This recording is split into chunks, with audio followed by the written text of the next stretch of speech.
তারকা চিহ্নিত প্রশ্ন 289 মাননীয় সদস্য মোহাম্মদ কেরামত আলী, চাঁপাইনবাবগঞ্জ 1। মাননীয় স্পিকার, আপনাকে ধন্যবাদ। আমি মোহাম্মদ কেরামত আলী, 43, চাঁপাইনবাবগঞ্জ 1 আসন। মাননীয় ধর্ম বিষয়ক মন্ত্রী মহোদয়ের নিকট আমার প্রশ্ন, অনুগ্রহ করে বলবেন কি আপনার মন্ত্রণালয়ের অধীনে আমার নির্বাচনী এলাকায় কোনো বিশেষ কার্যক্রম পরিচালিত হইতেছে কিনা, তা হইলে কি কি? ধন্যবাদ আপনাকে। মাননীয় ধর্মমন্ত্রী কি আছেন? ওকে, ধর্মমন্ত্রীর পক্ষে মাননীয় স্বরাষ্ট্রমন্ত্রী উত্তর দেবেন। মাননীয় স্পিকার, আপনাকে ধন্যবাদ।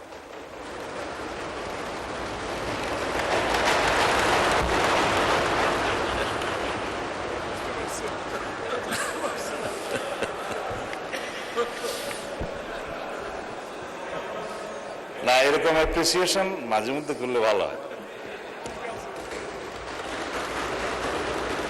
আমি সবেরও আসতে উঠছি। মাননীয় স্পিকার, তারকা চিহ্নিত প্রশ্ন 289, তাই আমি জি মাননীয় ধর্মমন্ত্রী কাজী শাহ মোফাজ্জল হোসেন কায়কোবাদ, উনি হজে আছেন, তো সংসদ কার্যে তার বিকল্প হিসেবে জবাব দিচ্ছি। চাঁপাইনবাবগঞ্জ 1 শিবগঞ্জ নির্বাচনী এলাকার ধর্ম বিষয়ক মন্ত্রণালয়ের অধীনস্থ ইসলামিক ফাউন্ডেশন অত্যন্ত সুনামের সাথে বেশ কিছু বিশেষ সুনিয়মিত কার্যক্রম পরিচালনা করিতেছে। মাননীয় সদস্য মোহাম্মদ কেরামত আলী একটি প্রশ্ন করতে পারেন। মাননীয় স্পিকার, আপনাকে ধন্যবাদ। বর্তমান যুব সমাজ ক্রমাগত অশ্লীলতার সংস্কৃতিতে নিমজ্জিত হচ্ছে।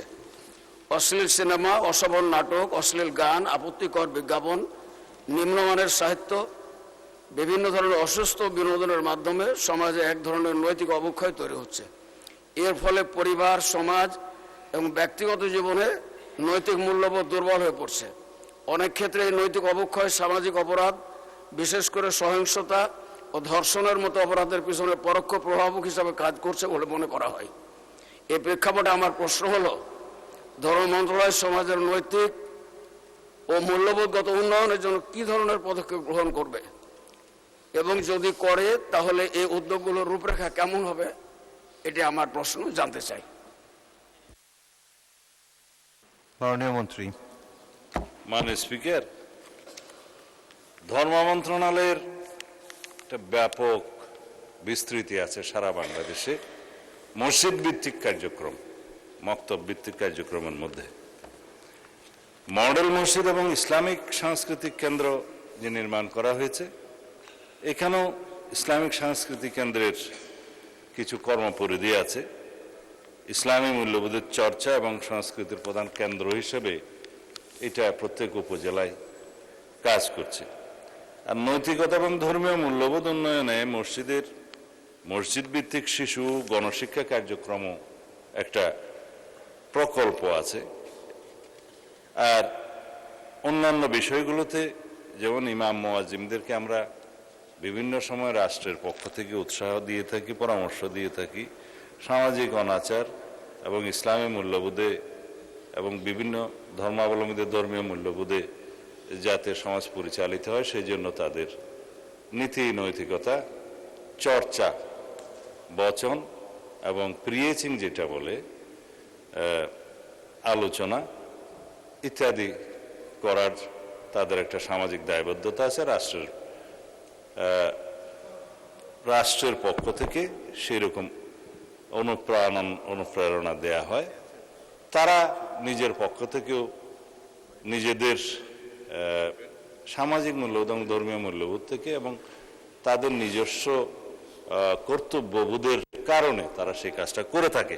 মাননীয় সদস্য যেটা বললেন যে অশ্লীল কন্টেন্ট, অশ্লীল প্রকাশনা এবং অশ্লীল বিভিন্ন রকমের নাটক ইত্যাদির মধ্য দিয়ে সমাজে যে অবক্ষয় হচ্ছে তার জন্য কি করা যায়, এই জন্য মাননীয় স্পিকার বিশেষত আমাদের সমাজে বর্তমানে যে সোশ্যাল মিডিয়া, সামাজিক যোগাযোগ মাধ্যমে যে সমস্ত প্রচারণা হচ্ছে, এইটার ভলিউমটা সবচেয়ে বেশি, বরং প্রিন্টেড ভলিউমটা ইদানিং কম।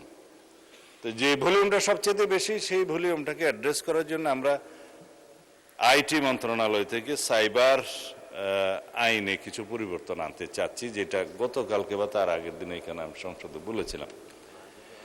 সেই আইনটা আমরা এভাবে আনবো যাতে আমাদের সামাজিক নিরাপত্তা থাকে, সোশ্যাল হারমোনি বজায় থাকে, রিলিজিয়াস হারমোনি বজায় থাকে, সমাজের মধ্যে ব্যালেন্স থাকে, ভারসাম্যহীনতা যাতে নষ্ট না হয়, আমাদের যুব সমাজকে আমরা যাতে সঠিকভাবে পরিচালিত করতে পারি এবং ভবিষ্যৎ প্রজন্মকে যাতে আমরা রক্ষা করতে পারি, নীতি নৈতিকতা এবং আদর্শ ধর্মীয় মূল্যবোধে তারা পরিচালিত হতে পারে।